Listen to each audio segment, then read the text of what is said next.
Bonjour à tous et bienvenue dans cette vidéo de présentation de notre bracelet SUV que nous avons décliné en deux gammes. Donc c'est une innovation à destination des tireurs qui souhaitent maximiser leurs chances de toucher à la première cartouche, que ce soit dans des contextes dynamiques ou stressants. On en reparle un peu plus en détail après l'introduction.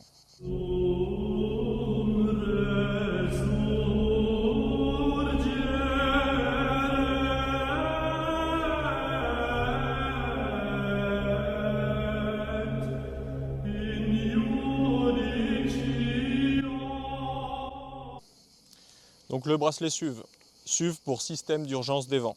C'est une innovation qui a été conçue à l'origine pour les militaires, mais qui peut tout à fait être pertinente pour les tireurs civils qui souhaitent une solution simple et efficace pour calculer leurs éléments de tir.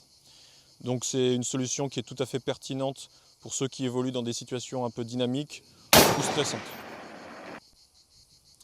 C'est aussi un formidable atout pédagogique car il permet aux tireurs de se concentrer vraiment sur les éléments à prendre en compte et non sur la manière dont fonctionne l'interface de calcul. Cette vidéo n'a pas pour but de vous présenter l'ensemble des contextes d'emploi possibles, ni les différentes façons d'utiliser le bracelet, mais plutôt de vous présenter le contenu des deux packs ici présents. Donc commençons par la version en Hypalon. L'Hypalon est un élastomère réputé pour sa résistance. On le trouve sur des objets comme certains porte-plaques ou des Zodiac. Donc ici c'est une version pour le SCAR HPR de l'armée française avec la munition des tirs de précision de l'armée française. Sur le haut du bracelet on trouve un tableau avec les vents en 3,69 m/s en plein effet pour des distances allant de 200 à 800 mètres. Et sur la deuxième partie on trouve le réticule avec une hausse de combat affichée de 400 mètres et les différentes correspondances des dots. Au dos du bracelet, on trouve différents éléments comme pour quel fusil est fait ce bracelet, pour quelle munition, ainsi que la valeur des corrections. Donc au niveau du système de fermeture, on a un velcro avec des coutures renforcées. Le velcro va nous permettre de pouvoir le porter en permanence sans aucune contrainte, que ce soit en été ou en conditions désertiques ou en conditions hivernales, ou par exemple en montagne. C'est-à-dire qu'on va pouvoir le porter aussi bien à même la peau ou par-dessus une doudoune. Il sert aussi également à s'adapter aux différentes morphologies.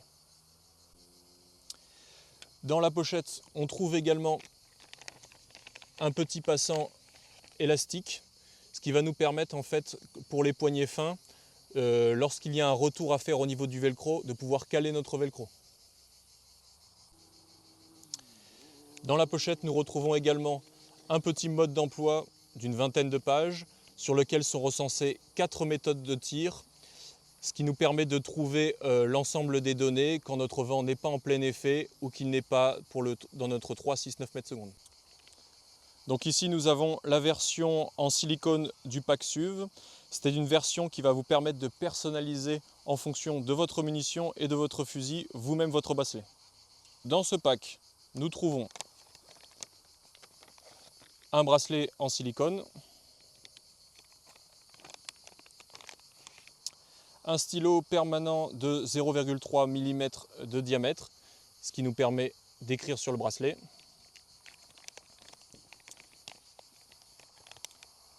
Le même mode d'emploi que sur le bracelet en Hypalon.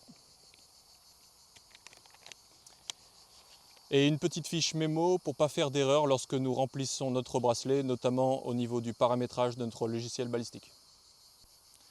Donc pour remplir les données de votre bracelet, vous pouvez soit les remplir de manière standard, c'est-à-dire en marquant vos corrections pour votre 200, 300, 400, 500 mètres, ainsi de suite, ainsi que pour les données de vent en 3,69 m/s en plein effet, ou alors il peut être utilisé par les tireurs de compétition et en préparant un tir pour des cibles différentes. Donc le stylo permanent, il fonctionne bien sur le bracelet en silicone. Néanmoins, il faut bien le laisser sécher afin qu'il ne pave pas sur le bracelet. Et si vous souhaitez effacer les données que vous avez inscrites sur le bracelet, le mieux à faire, c'est de mettre un peu de dissolvant au bout d'un chiffon et d'effacer précautionneusement au niveau des cases, à l'intérieur des cases, sans déborder, afin de ne pas effacer l'impression du bracelet. Merci à tous d'avoir suivi cette vidéo jusqu'au bout. Vous trouverez dans la description le lien vers les deux articles ici présents. Si vous souhaitez nous soutenir, vous pouvez aimer, partager et vous abonner à la chaîne.